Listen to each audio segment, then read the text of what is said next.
sleep was a talent, Ginika would have won global awards, maybe even a Nobel Peace Prize, because the girl could sleep through a world war. From the very second she landed in the delivery room, the midwife screamed. "She's not crying," the nurse panicked. The doctor checked her pulse. Everyone held their breath. Then the baby yawned, turned her head and fell right back to sleep. "Ah, this one na sleeping prophet oh," her grandmother said. From that moment, Ginika became known in the entire village of Umigwe as Ginika the Sleeper. If children were playing, Ginika was sleeping. If mothers were cooking, Ginika was snoring.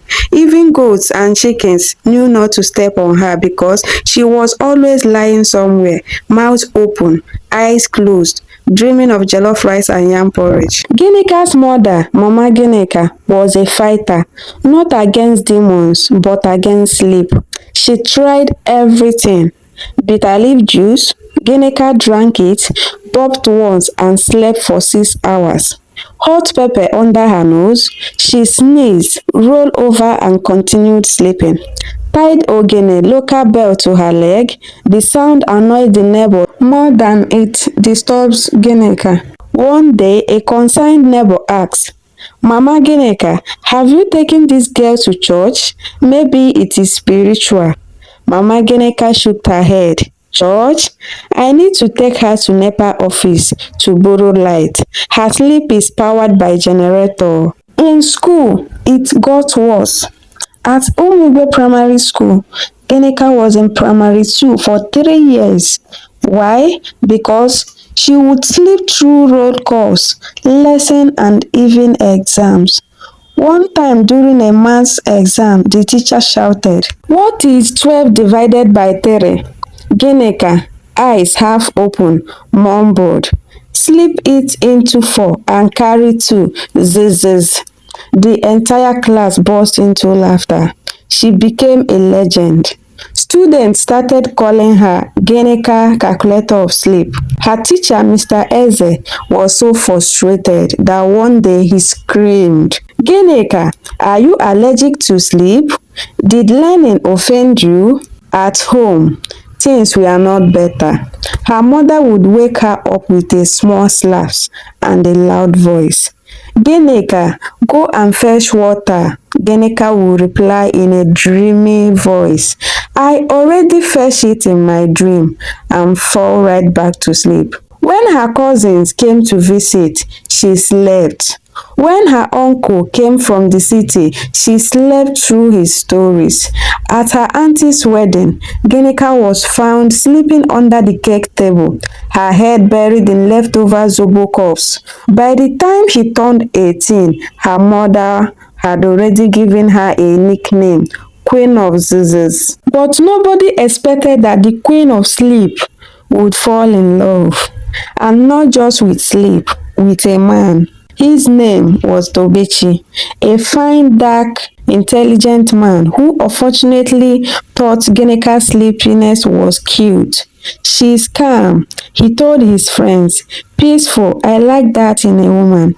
Oh, if only he knew what he was signing up for. So, how did Tobechi, fine boy with broad shoulders and white teeth like polished ties, fall in love with Ginika, the woman whose best friend was sleep? Simple. He saw her at Mama Nkechi's akara stand, leaning on the wooden table, fast asleep with akara oil dripping down from her chin. While others thought it was shameful, Tobechi looked at her like he was watching Titanic. "Wow, she sleeps with confidence," he whispered. "This one has peace of mind." That day, he bought 2 wraps of akara, tucked one into her sleeping hand, and left his number on a small paper beside her ear. Ginika didn't wake up. She only called him 3 days later when she found the paper inside her hair while combing it. Their first date was legendary. Tobechi took Ginika to a restaurant in the city. Fancy chairs, soft music. She wore her mother's wig and her cousin's heels. She looked so fine, even the waiter called her Auntie Instagram. But just after ordering food, Ginika yawned. Small yawn, she said. 10 minutes later, boom, head on the table, snoring. The waiter tiptoed to Tobechi and asked, "Sir, is she okay?" Tobechi smiled like a fool in love. "She's just meditating deeply." They packed the food and he drove her home, with her sleeping in the passenger seat like a sack of cassava. Even when he proposed, it was a movie. Tobechi knelt down, ring in hand. Ginika was smiling, but her eyelids started falling. She tried to fight it. Everyone was shouting, "Say yes, say yes." But before the word left her mouth, she slept. Yes, she slept during her own engagement. One auntie shouted, "Jesus, is this girl under marine spirit?" Another whispered, "She must be one of those Egyptian mummies, always lying down." But Tobechi was stubborn. "She is unique," he said. "Other girls give me headache. This one just sleeps." Wedding day? Let's not even talk about it. During the vows, the pastor said, "Do you, Ginika, take this man?" Ginika replied, I doze off. Sorry, I do." At the reception, while Tobechi was dancing with guests, Ginika was found behind the cake stand again, deep in sleep with chin-chin stuck in her hairnet. DJ stopped the music. "Madam Bride, wake up. You never throw bouquet oh." But nothing, not even the bass from the speakers moved her. People started placing bets.